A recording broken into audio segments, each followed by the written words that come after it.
escenario se presenta este diálogo. Y Jesús entonces aprovecha esta ocasión para enseñar algo tan básico, tan elemental, y que muchas veces nosotros lo dejamos de lado en nuestra vida cotidiana. Y llamando así a la multitud, Jesús llama a la multitud y le dijo: oíd y entended. Dos palabras importantes que marcan muchas veces la diferencia al venir aquí y al salir de esta casa. Oíd y entended. Es decir, está hablando, dispónganse a oír. Jesús dijo: mirad bien cómo oís. El apóstol Juan, Apocalipsis, 7 veces repite lo que el Espíritu dice a las iglesias: el que tiene oídos para oír, oiga. Y entonces, cuando la palabra de Dios se va a exponer, esa es una parte muy importante, la exposición de la palabra. Pero la otra parte importante es la recepción de la palabra. Y Jesús dice: oíd y entended. Es decir, todo nuestro ser dispuesto, consagramos este tiempo para oír la palabra del Señor. Y no solamente oír, sino que entended, dice el Señor. No lo que entra en la boca contamina al hombre, mas lo que sale de la boca, esto contamina al hombre. Jesús les dice: no es lo que comemos lo que nos contamina, es lo que sale dentro de nosotros lo que contamina. Y empieza a explicar. Entonces, acercándose a sus discípulos, dijeron: ¿sabes que los fariseos se ofendieron cuando oyeron esta palabra? Jesús estaba yendo contra la superficialidad, la apariencia de los fariseos. Ellos enfatizaban lo externo, ellos enfatizaban la apariencia, como mucha gente enfatiza la apariencia, lo que va a decir la gente. Y entonces hace énfasis y sobreénfasis en lo externo y no en lo interno.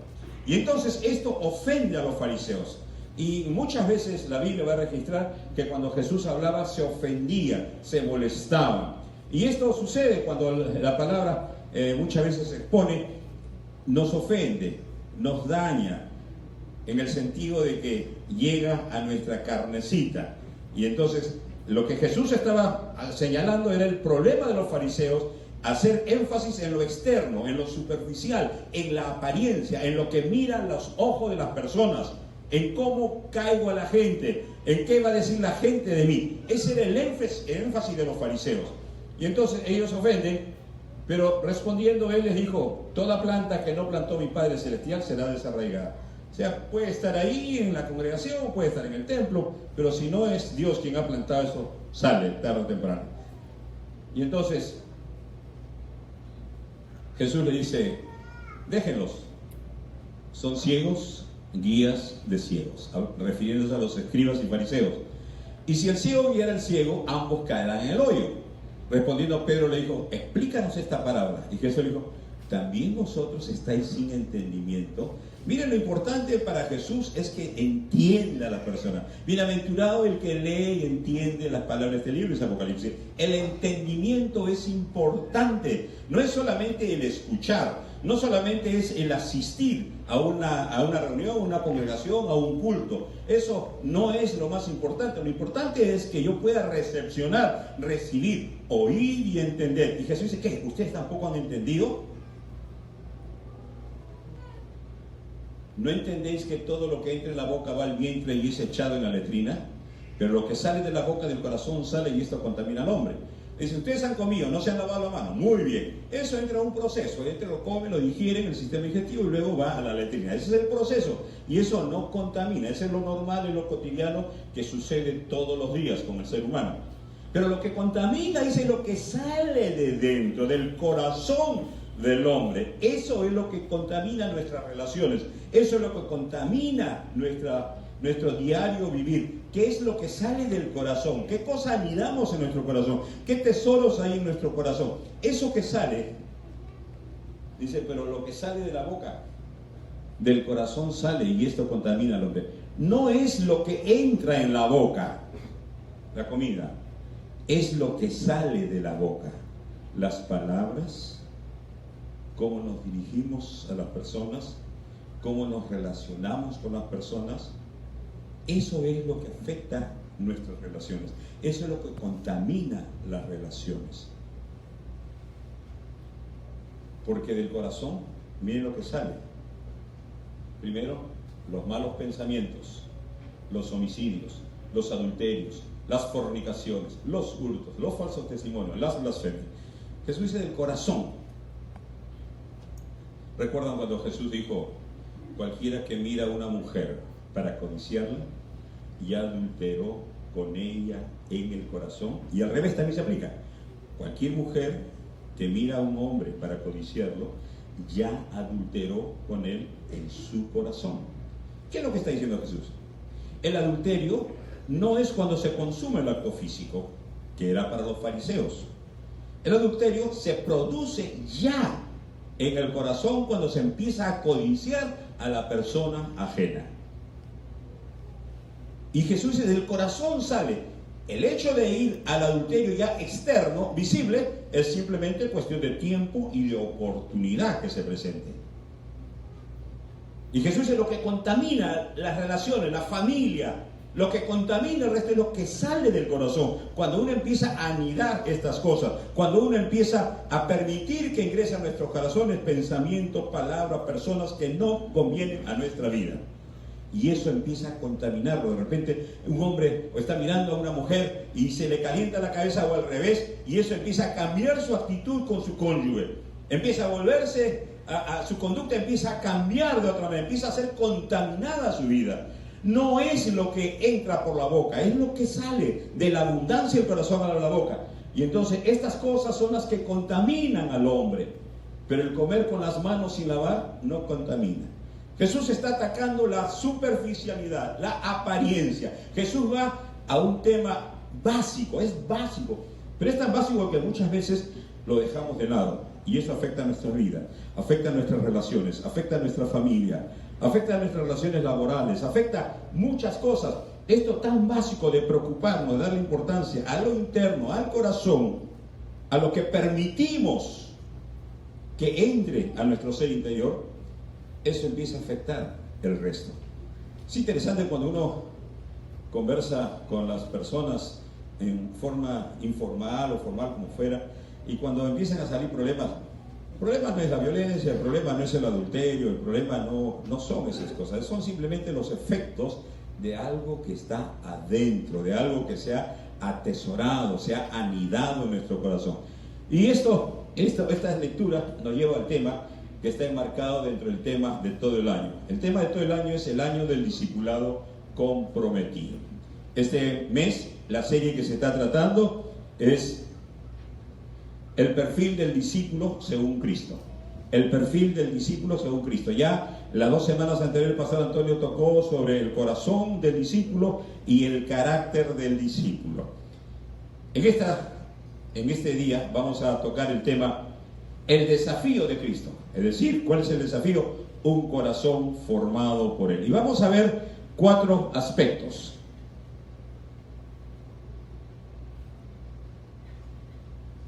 La importancia del corazón, la prioridad del corazón, el objetivo para el corazón y el trasplante del corazón. 4 cosas que la palabra del Señor nos enseña en esta mañana. Veamos lo primero. La importancia del corazón. Dice Proverbios, sobre toda cosa guardada, guarda tu corazón, porque de él mana la vida. ¿Qué es lo que más estimas? ¿Qué es lo que más aprecias? ¿Qué es lo que más cuidas? ¿Tu salud? ¿Tu dinero? ¿Tu trabajo? ¿Tu familia? ¿Tu cónyuge? ¿Tus hijos? Por encima de eso, de todo eso, cuida tu corazón. Porque del corazón mana, fluye la vida. De lo que tú atesoras en tu corazón, va a salir. Recuerda lo que Jesús acaba de decir, de la abundancia del corazón, habla la boca. Van a salir esas palabras suaves o palabras ásperas. Van a salir esas palabras que animan o esas palabras que tumban. Del corazón del hombre. Por eso dice, sobre toda cosa que cuides, cuida tu corazón. ¿Qué permites que entre a tu vida? ¿Qué pensamientos, qué costumbres, qué personas permites que influyan en tu vida? A veces cuidamos mucho nuestro trabajo, cuidamos mucho nuestro negocio, cuidamos mucho nuestra salud, pero no cuidamos nuestro corazón. Nos permitimos libertades, dejamos que entren cosas buenas, cosas malas, dejamos que entren en nuestro corazón, en nuestra mente, y eso al final se va a traducir en forma de vida, se va a traducir en forma de relacionarnos con los demás. Sobre toda cosa guardada, sobre toda cosa que cuides, cuida tu corazón. Luego dice el mismo Salomón, porque cuál es su pensamiento en su corazón, tal es él. Lo que está diciendo aquí Salomón es que somos lo que pensamos. ¿Cuál es su pensamiento en su corazón? ¿Qué es lo que piensas? ¿Qué ideas, qué pensamientos se han llegado a ti?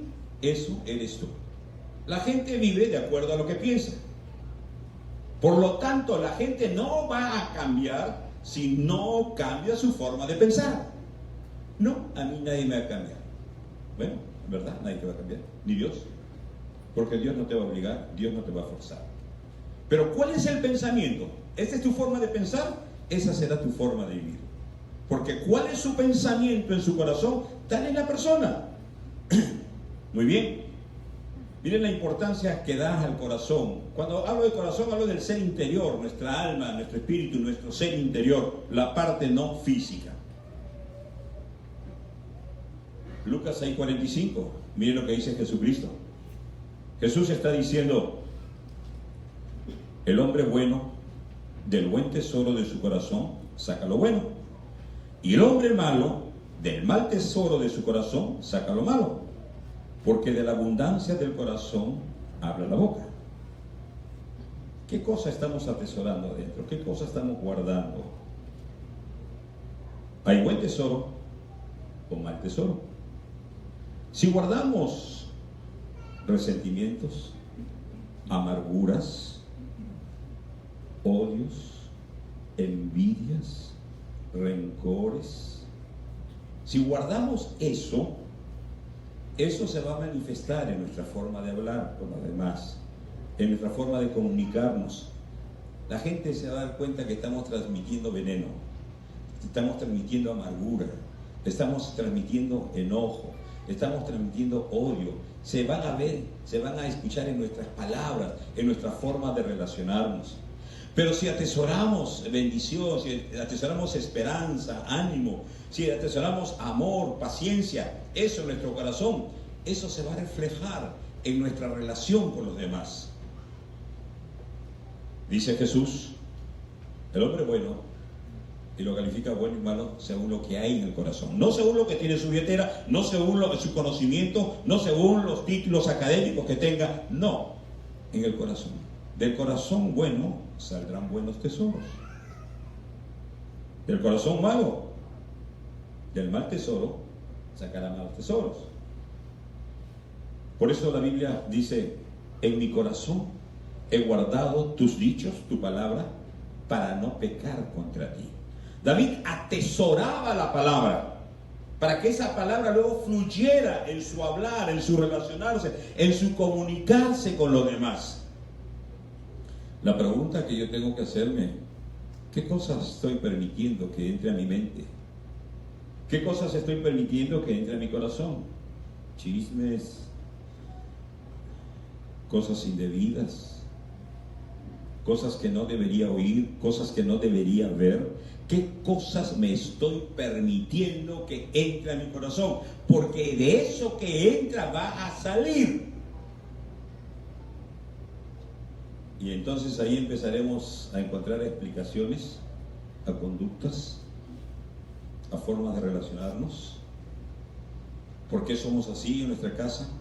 ¿Por qué somos así con tales personas? ¿Por qué hemos atesorado cosas de repente contra tal persona?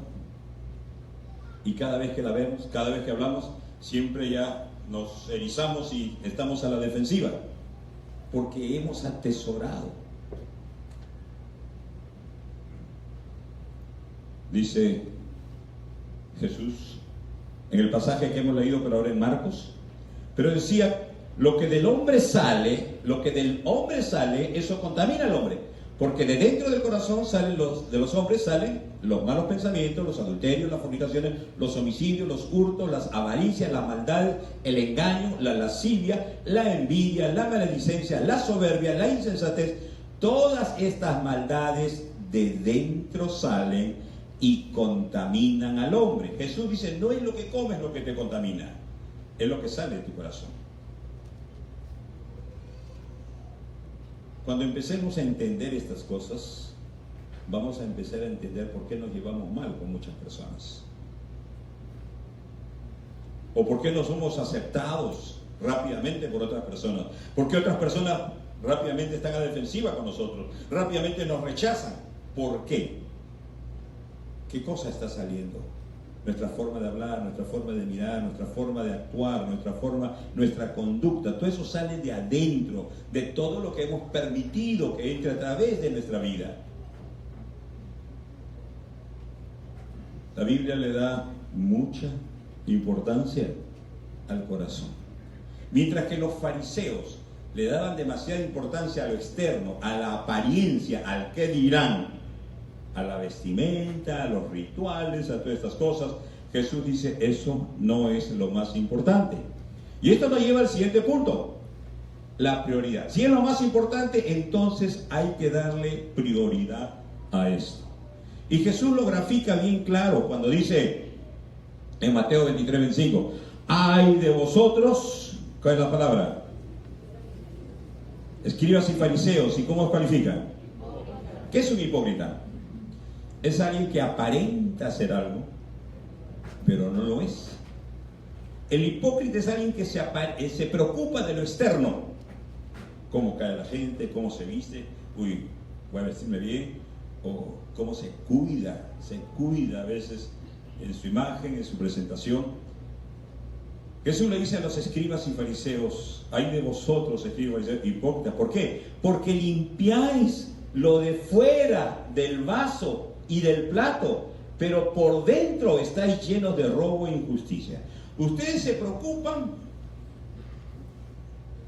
vamos a subir a la olla, esté limpiecita por fuera y adentro está sucio.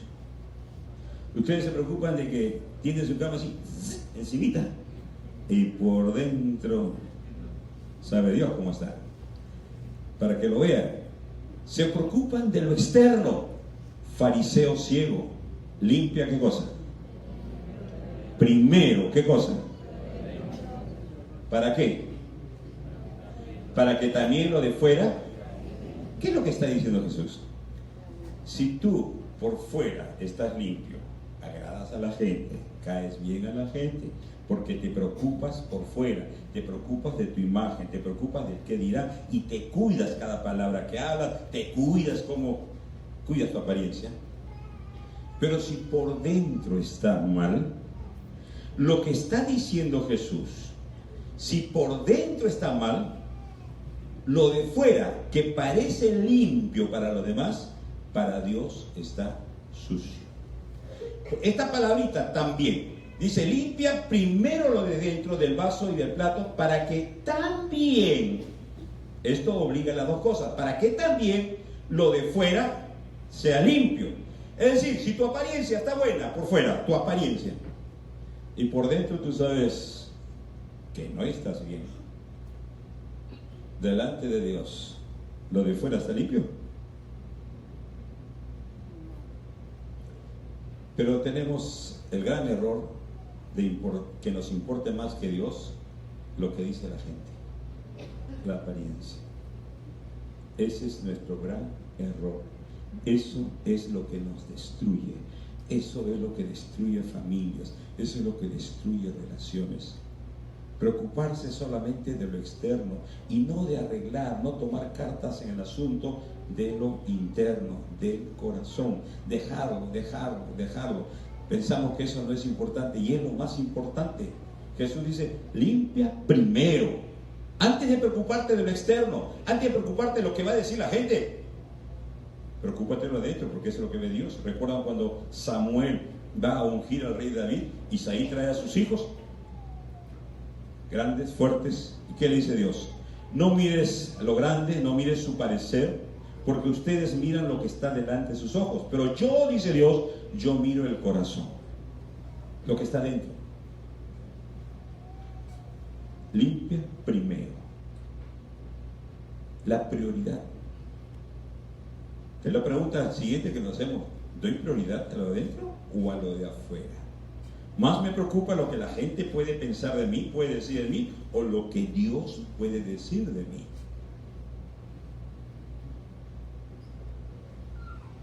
Otra vez Jesús sigue hablando. Muy rápido mi dedo. Voy de arriba, no me están guiando arriba, ¿no? Hay de vosotros, escribas y fariseos, hipócritas, porque sois semejantes a sepulcro blanqueado. Por fuera están blanquitos, losa, lo que fuera, todo limpio. Que por fuera, la verdad, se muestran hermosos, mas por dentro están llenos de huesos de muertos y de toda inmundicia. Así también vosotros, por fuera, la verdad, os mostráis justos a los hombres, pero por dentro estáis llenos de hipocresía e iniquidad. Miren cómo Jesús ataca fuertemente la hipocresía, la apariencia, lo externo. Por fuera están hermosos, están limpios, es un mausoleo lleno de flores, bien cuidadito el jardín, pero por dentro, dice, está lleno de huesos muertos, llenos de inmundicia, llenos de hipocresía, llenos de iniquidad. Miren la prioridad que es para Jesús. Por eso, Él dice, el que cree en mí, como dice la Escritura, de su interior correrán ríos de agua viva. Acá me pasé uno.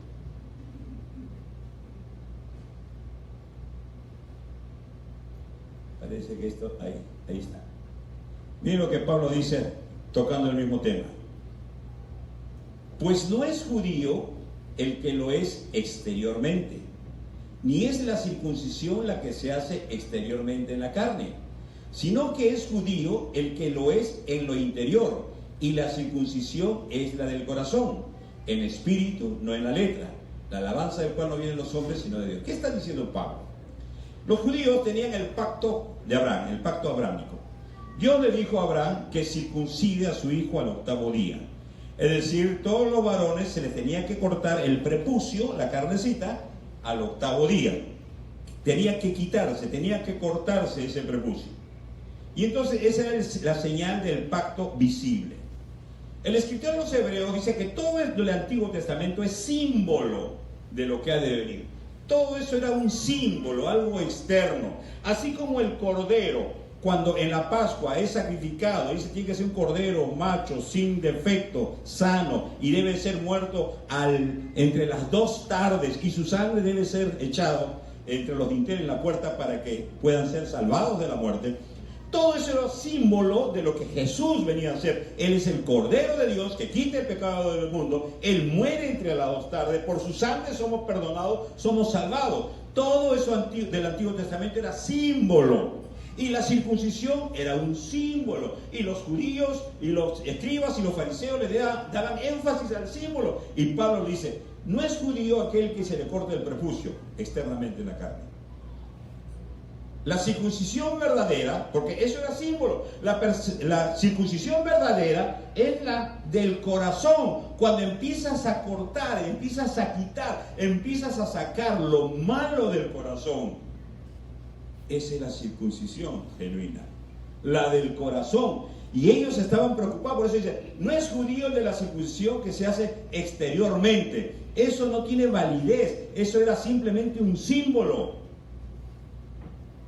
La circuncisión genuina es la del corazón. Cuando empiezas a eliminar, a quitar pecado, a apartarte del pecado, esa es la circuncisión de tu corazón, en espíritu, no en la letra.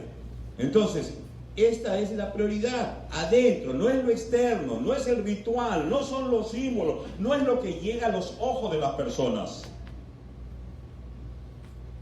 Por eso Jesús dice, el que cree en mí, de su interior correrán ríos de agua viva. El que cree en mí. ¿Qué significa creer en Él? ¿Qué significa creer en Jesús? ¿Significa asistir a una congregación? ¿Significa escuchar su palabra? ¿Qué significa creer? Si yo les digo, de aquí a medio minuto hay un incendio, por favor síganse salir. No me han creído, ¿verdad? Pero sí, de verdad. ¿Por qué no me han creído? ¿Por qué me doy cuenta que no me han creído? Porque nadie sale. Si me hubiesen creído, ¿qué hubiesen hecho? ¿Qué es el creer? El creer es tomar acción de acuerdo al mensaje recibido. Creer en Jesús significa hacer lo que Él nos dice. No solamente es asentar con nuestra cabeza así. Creer significa tomar acción de acuerdo al mensaje recibido por la palabra de Dios. Eso es creer. Jesús dijo, ¿por qué me llaman Señor, Señor, si no hacen todo lo que yo les digo? ¿Cómo mide la fe Jesús? Si me amáis, obedezca a mi palabra. No todo aquel que me dice Señor, Señor entrará en el reino de los cielos, sino aquel que hace la obediencia. ¿Qué es creer? No es asistir domingo tras domingo a una congregación. ¿Conlleva eso? Sí, conlleva eso. Pero no es eso nada más. Creer es poner en práctica el mensaje recibido de la palabra del Señor, el mensaje de Jesucristo. El que cree en mí, aquel que empieza a poner en práctica mi palabra, de su interior correrán ríos de agua viva. Lo opuesto al agua viva, ¿qué es? Agua estancada. ¿Qué sucede con el agua estancada? Se abomba, ¿verdad? El agua viva no. Jesús está diciendo, el que cree en mí, el que pone en práctica la palabra que yo le hablo, de su interior habrá bendición, saldrá bendición. Pero el que no lo hace, de su interior saldrá contaminación, contaminará a otros. Muy bien.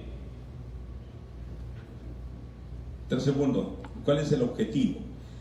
Si lo más importante en nuestro corazón, y Dios dice que hay que darle prioridad a la atención de nuestro corazón, entonces, ¿qué es lo que se propone Dios? ¿Cuál es el objetivo? Nadie puede, Jesús le dijo a Nicodemo, a un religioso, si no nace de nuevo, no entras al reino de los cielos. Tu conocimiento académico no te sirve. Tu conocimiento religioso no te sirve. Tu posición económica, que tenía alta Nicodemo, no te sirve. Tu posición social, que tenía alta Nicodemo, no te sirve. Si no naces de nuevo, no entrarás al reino de los cielos. Es por eso que Pablo dice, Cristo en vosotros, la esperanza de gloria. Necesitamos, ¿qué cosa dentro? ¿Qué significa Cristo en? La palabra en. Dentro.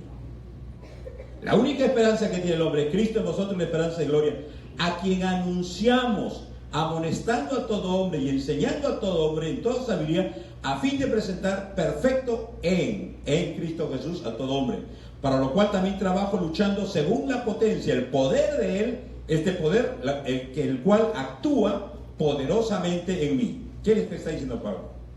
El objetivo es que si nadie por sí mismo puede llegar a cambiar para agradar a Dios, necesitamos a Cristo.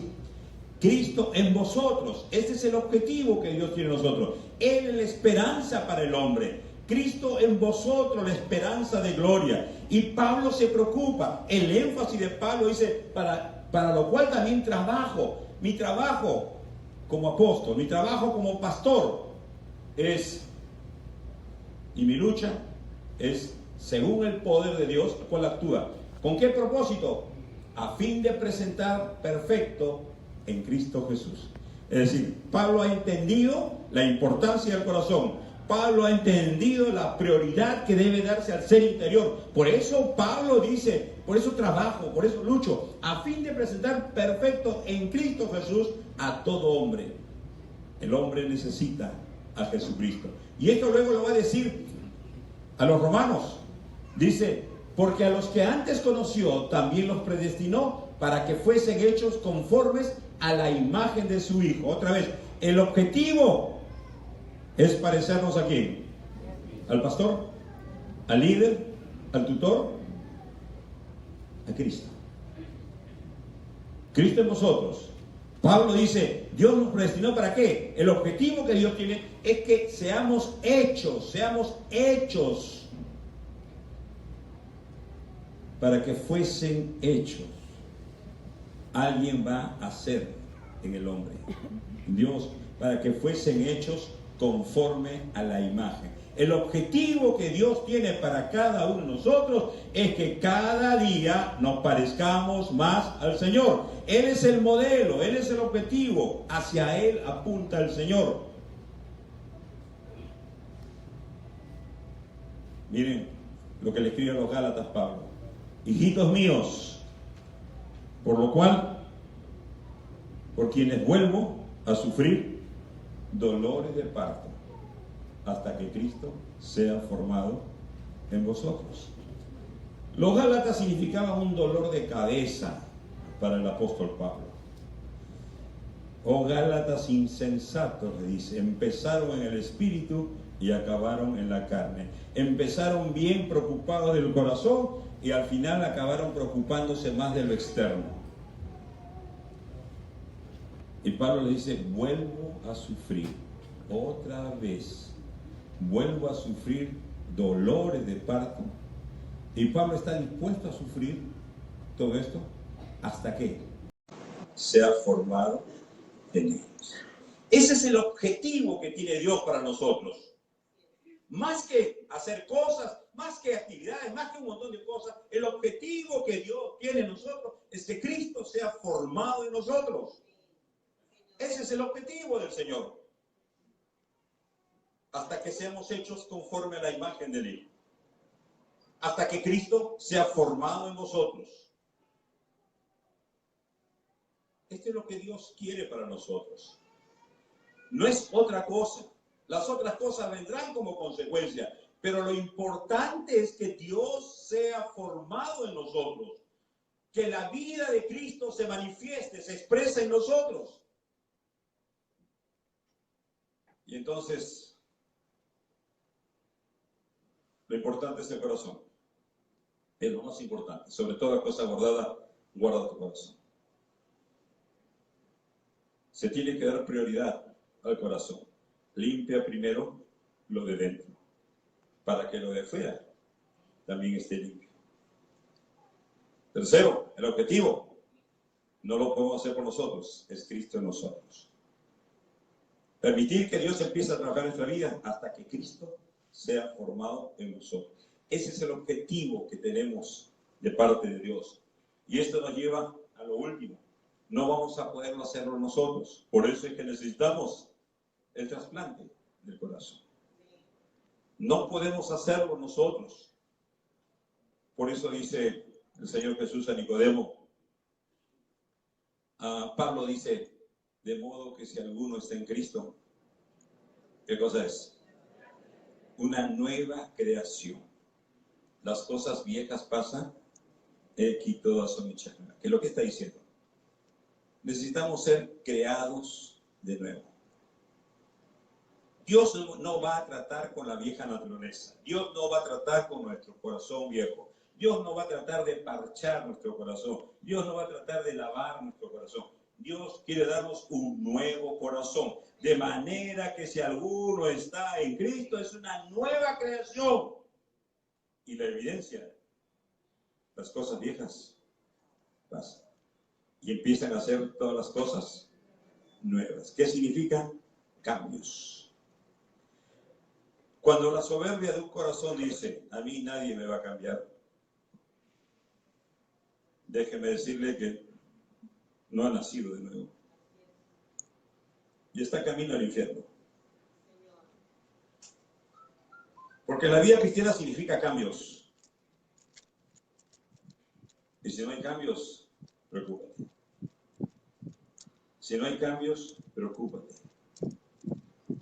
Si alguien después de 20 años viene y te ve y te dice, uy, estás igualito, no has cambiado nada, si te dice físicamente, alégrate. Pero si te dice en cuanto a tu forma de ser, a tu forma de vivir, sigue siendo el mismo, preocúpate. Porque la vida cristiana significa cambios. Las cosas viejas pasan. Las actitudes viejas pasan. Las palabras viejas pasan. La forma de relacionarnos viejas pasan. Los valores viejos pasan. Y empieza la nueva creación a manifestarse. He aquí, todas son hechas nuevas. Si no hay cambios, preocúpate. La vida cristiana es una vida de cambios. Cambios constantes. Y miren, Pablo dice a los filipenses, estando persuadido de esto, que el que comenzó en vosotros la buena obra, la perfeccionará hasta el día de Jesucristo. ¿Qué significa? Es un proceso. La nueva creación es un inicio. El que comenzó en vosotros es Dios comenzando. Cuando uno empieza a rendirse a Dios y deja que Dios empiece a operar en su vida. El que comenzó en vosotros la buena obra, Él mismo la perfeccionará hasta el fin. No te dejará, no te abandonará. Él quiere trabajar en ti siempre y cuando tú se lo dejes. Si no le dejas, recuerda lo que Pablo dice a los romanos, como no aprobaron tener en cuenta a Dios, Dios los entregó a una mente reprobada para hacer cosas que no convienen. Si tú decides no tomar en cuenta a Dios, lo que la Biblia enseña es que Dios te va a entregar a aquello donde quieres estar. Y aquello te va a dominar, aquello te va a controlar, aquello va a destruir tu vida. Como no aprobaron tener en cuenta a Dios, Dios los entrega a una mente reprobada para hacer cosas que no convienen. Eso es lo que dice Dios. Pero Dios quiere comenzar la obra. Y no solamente comenzar, terminarla. La vida cristiana no es sencilla. Es imposible vivir la vida cristiana por uno mismo. Por eso es que necesitamos la intervención de Dios. ¿Qué es la vida cristiana? Pablo lo resume rápidamente aquí.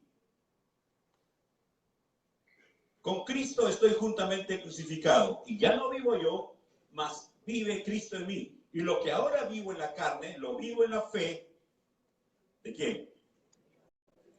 Del Hijo de Dios, el cual me amó y se entregó a sí mismo por mí.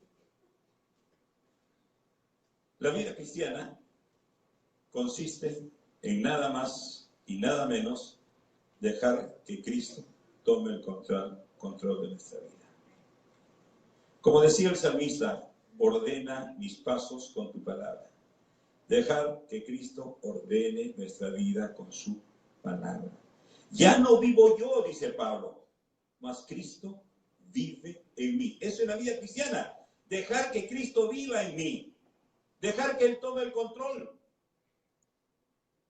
Por eso dice aquí, y ya no vivo yo. ¿Recuerdan lo que dijo Jesús? El que quiere seguirme, tome su cruz y qué más. No, niéguese a sí mismo. Ya no vivo yo. Pero cuando nuestro yo está demasiado vivito y coleando, no le dejamos obrar a Dios. Y la vida cristiana consiste en que ya no vivo yo, mas Cristo vive en mí. Es decir, empiezo a dejarme guiar por lo que Dios dice. Y viene a mi mente la historia de Pedro. ¿Recuerdan? Pedro toda la noche está pescando. ¿Y qué pescó? Creo que un resfriado, porque no pescó ni un pez. Y llega después de la amanecida llega a la orilla, ya es de día, y Jesús lo llama: Pedro, ven, préstame tu barca. Jesús se sube a la barca y utiliza la barca como un púlpito y empieza a enseñar a la gente. Y una vez que termina de enseñar a la gente, despide a la multitud, Jesús le dice: Pedro, vamos a pescar. ¿Qué le dice Pedro? Señor, toda la noche hemos pescado y nada, no hay. Jesús le dice: vamos a pescar. Yo imagino en el corazón, en la mente, el pensamiento de Pedro diría: yo soy pescador y él es carpintero. Tú como carpintero, ¿qué me vas a enseñar? De pescar. Pero lo que Pedro ignoraba estaba al frente de aquel que creó ese mar, aquel que creó los peces, aquel que conocía ese mar mucho más que Pedro. A pesar de que su experiencia, su conocimiento, su feeling, su sentimiento le decía a Pedro: no hay pesca esta noche. Pedro le dice: Señor, si tú lo dices, vamos. Y boga mar adentro, y luego Jesús dice: echa la red a la derecha. Y otra vez Pedro en su mente: no hay, toda la noche hemos pescado y no hay, mas porque tú lo dices, Señor, en tu nombre he hecho la red, y echó la red, ¿y qué sucedió?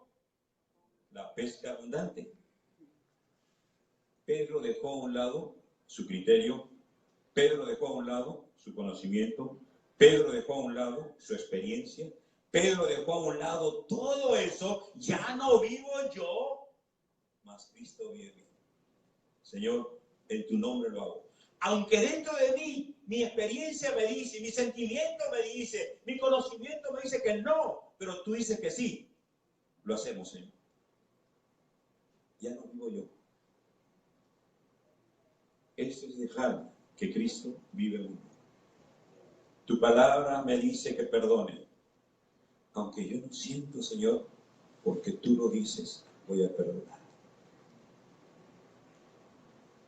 Porque si no perdonáis a vuestros hermanos sus ofensas, tampoco vuestro Padre os perdonará. Si tu palabra me dice, Señor, que restaure aquello que he tomado que no me pertenecía, aunque lo necesite, voy y lo restauro y me pongo cuenta. Si tu palabra me dice que tengo que confesar mi pecado a esta persona que le he ofendido, que le he herido, Señor, porque tú lo dices, lo voy a hacer. En vez de construir murallas que separan a las personas, el Señor quiere que construyamos puentes que nos unan, tanto en la familia, tanto en las personas. Si tengo que arreglar esto, Señor, si tú lo dices, lo voy a hacer. Ya no vivo yo, mas Cristo vive en mí. Pablo dice en 1 Tesalonicenses 13: por lo cual también nosotros, sin cesar, damos gracias a Dios, de que cuando recibiste la palabra, no solamente la oíste, la recibiste la palabra, que oíste de nosotros, la recibiste no como palabra de hombres, sino, según es en verdad, la palabra de Dios, la cual actúa en vosotros, ¿quiénes? Los creyentes. Cuando recibiste la palabra de Dios, no como palabra de hombres. A ver, domingo, ¿quién va a predicar? Fernando. Ah, no. Fulano. No. En la mañana me decía: pastor, ahora no va a caer chicote. No sé, pues depende de qué Dios te hable. Puede ser chicote, una caricia. Lo único que me dijo acá es a leer nada más. Y eso no lo he escrito yo. Eso es palabra de Dios. ¿Con qué actitud venimos a escuchar? La Biblia registra que Dios puede hablar a través de un asno. Y lo hizo. Y aquí puede pararse un asno. Y algunos de nosotros estamos por ahí. Pero no importa. Dice: recibiste la palabra no como palabra de hombres, sino según es en verdad la palabra de Dios, la cual ¿qué hace? Trabaja, opera, labora. ¿Dónde? Esta palabrita. ¿Dónde trabaja la palabra? Dentro. actúa en vosotros los creyentes. ¿Quiénes son los creyentes? ¿Dónde va a actuar la palabra? ¿En aquel que dice yo creo o aquel que obra de acuerdo al mensaje de la palabra que recibí? El obediente. La palabra actúa solamente en los creyentes. Hay gente que puede escuchar domingo tras domingo la palabra y que su vida no cambia, como que no actuara. ¿Por qué? ¿Dónde está el problema? ¿En la palabra? ¿Dónde está el problema? En la forma como recepcionamos. Donde reducimos el mensaje solamente a lo humano y no nos damos cuenta que es palabra de Dios para nosotros.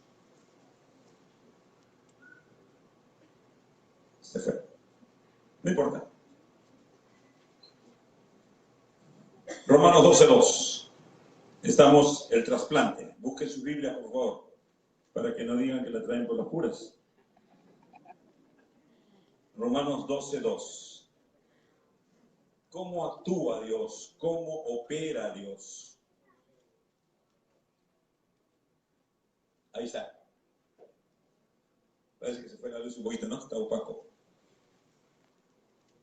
Romanos 12:2. No os conforméis a este siglo, sino, ¿cuál es la palabra? ¿Qué significa transformar? Cambios. ¿Y cuál es el medio que Dios utiliza para que cambien las personas? ¿Por medio de qué? De la renovación de nuestro... ¿Se acuerdan al principio? Porque tal es el pensamiento de tu corazón. De la persona, somos lo que pensamos. Queremos cambiar la forma de vivir, tenemos que cambiar nuestra forma de pensar. No hay cambios de vida si no cambiamos nuestra forma de pensar. Transformados por medio de la renovación de vuestro entendimiento. ¿Y para qué renovamos nuestro entendimiento? ¿Qué significa renovar? Empezar a sacar lo viejo y a poner lo nuevo.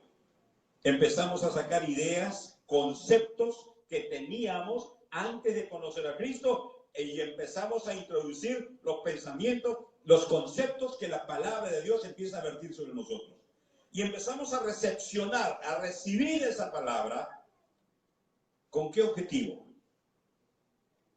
La renovación de vuestro entendimiento. ¿Para qué? Comprobar. ¿Qué significa comprobar? Poner en práctica. Poner por obra.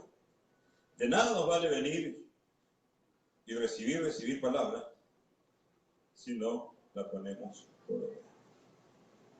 El medio por el cual Dios decide que cambien las personas, el medio que ha establecido es renovar nuestro entendimiento y llevarlo a la práctica, renovar nuestro entendimiento para que compruebe cuál es la buena voluntad de Dios, agradable y perfecta. Miren, 3 calificaciones de la voluntad de Dios: buena, agradable y perfecta.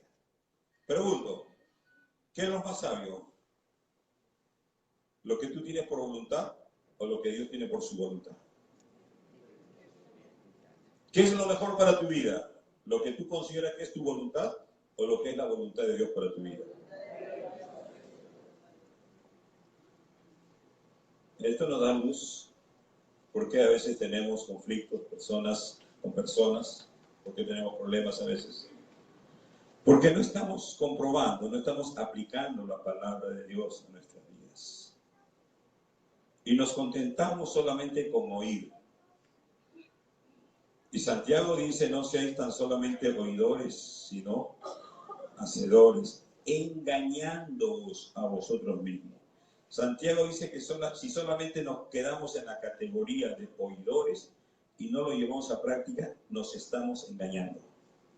Y ese autoengaño hace que vengamos domingo tras domingo a las congregaciones y nuestra vida no cambie. Es un autoengaño. El escuchar y no tomar responsabilidad frente a lo que Dios nos habla. Es simplemente autoengañarnos.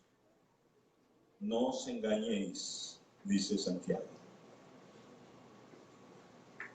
El medio que Dios utiliza para transformar, para cambiar nuestra vida, renovar nuestro entendimiento para con el objetivo de comprobar, llevarlo a cabo, ponerlo por obra, lo que es la voluntad de Dios agradable y perfecta. Y por último, el trasplante. Miren lo que dice el profeta Ezequiel. Ezequiel 11:19. Y les daré, otra vez, no es algo que nosotros podemos producir. Dios dice, y les daré un corazón y un espíritu nuevo, pondré, ¿dónde? Dentro de ellos. Y quitaré el corazón de piedra, insensible, duro, dice, de en medio de su carne, y les daré un corazón de carne. ¿Para qué? ¿Con qué propósito? Para que sepamos nada más. Para que anden en mis ordenanzas y obedezcan mis decretos y los cumplan y me sean por pueblo y yo a ellos por Dios. Para que ellos, dice, para que sean mi pueblo y yo por Dios. ¿Cuándo? Cuando reciben el corazón nuevo, el espíritu nuevo y empiezan a poner por obra, a cumplir. A la luz de esto, podemos tener la misma enseñanza en el Nuevo Testamento cuando Jesús dice, no todo aquel que me dice Señor, Señor entrará al reino del cielo, sino aquel que hace, guarda, cumpla la palabra. A la luz de esto podemos entender lo que Jesús dice, ¿por qué me llamáis Señor, Señor, si no hace lo que yo les digo?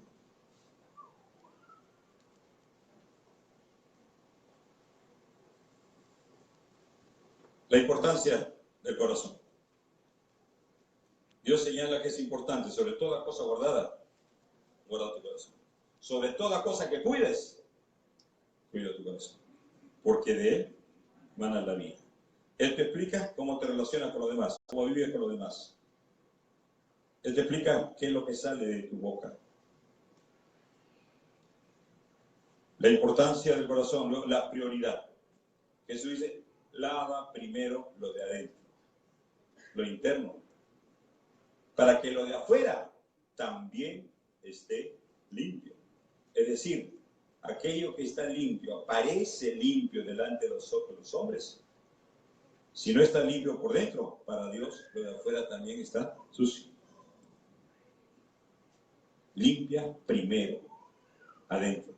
La prioridad es nuestro corazón. ¿Cuál es el objetivo?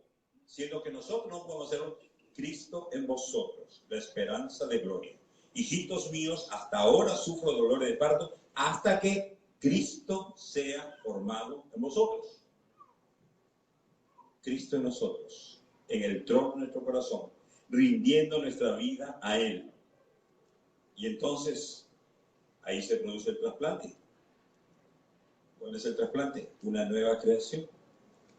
Dios empieza a obrar en nosotros y no cesará hasta el día final. El Señor transforma nuestra vida por medio de la palabra. La palabra es como la sangre que entra al corazón. ¿Qué es lo que hace la sangre? Cuando el corazón empieza a botar sangre, nutre, limpia, oxigena, purifica. Y Dios quiere que esa palabra penetre en nuestro corazón. ¿Para qué? Para que esa palabra sea expresada ahora en nuestra forma de hablar, en nuestra forma de vivir, en nuestra forma de relacionarnos con los demás. Y eso va a limpiar, no va a contaminar, va a limpiar, va a bendecir. Este es un tema realmente básico, pero tristemente dejado de lado por muchas personas. A veces nos toca conversar, como decía al principio, con muchas personas donde hay violencia, donde hay adulterio, donde hay mentiras, donde hay daño a los hijos. Y yo tengo que decirle, ese no es el problema. La violencia no es el problema. El adulterio no es el problema. El engaño no es el problema. Esa es la consecuencia del problema real. El corazón es el problema. Adentro está el problema. Por eso Jesús dice, del corazón del hombre, lo primero que sale, los malos pensamientos, los adulterios, las fornicaciones, los hurtos, las mentiras, las envidias, la soberbia. De adentro sale. Las acciones no son los problemas, las acciones son las evidencias. Y como no entendemos esto, simplemente tratamos de cambiar lo externo, lavar el plato por fuera. Y no nos preocupamos de limpiar por dentro. Esta es la razón de muchas crisis de matrimonio. Esta es la razón de muchas crisis de familia. Esta es la razón de muchas crisis relacionales. Estamos muy preocupados por lo de fuera, por lo externo, por lo aparente, por la superficialidad y no por el corazón. Y Dios tiene que empezar a orar. El que comenzó en vosotros. Yo les daré un nuevo corazón, un nuevo espíritu, dice el Señor. Él tiene que empezar la obra. Y probablemente algunos han estado intentándolo vez tras vez y se dan cuenta que no pueden. Y tal vez es la oportunidad de decirle a Jesús, Señor, lo he intentado, te necesito, Señor. Me he dejado guiar por mi criterio, me he dejado guiar por mi experiencia, me he dejado guiar por mi conocimiento, pero no por ti, Señor. Tu palabra dice, ordena mis pasos con tu palabra. Y lo único que puede poner orden a mi vida es tu palabra entrando a mi corazón. Yo quiero pedirte, Señor, quiero suplicarte que vengas a mi corazón, que empieces a tratar mi corazón. Ya no quiero seguir contaminándome, no quiero seguir contaminando a otros. Necesito que tú empieces a cambiar mi vida, empieces a cambiar mi forma de pensar, Señor. Señor, ven a mí, porque te necesito. Si alguna persona en esta mañana quiere decirle eso a Jesucristo, Señor, necesito un corazón nuevo. Necesito que tú empieces a obrar, que tú empieces a transformar mi vida. Señor, lo necesito realmente. Si eso quieres decirle, ponte en pie, quiero orar por ti, por favor.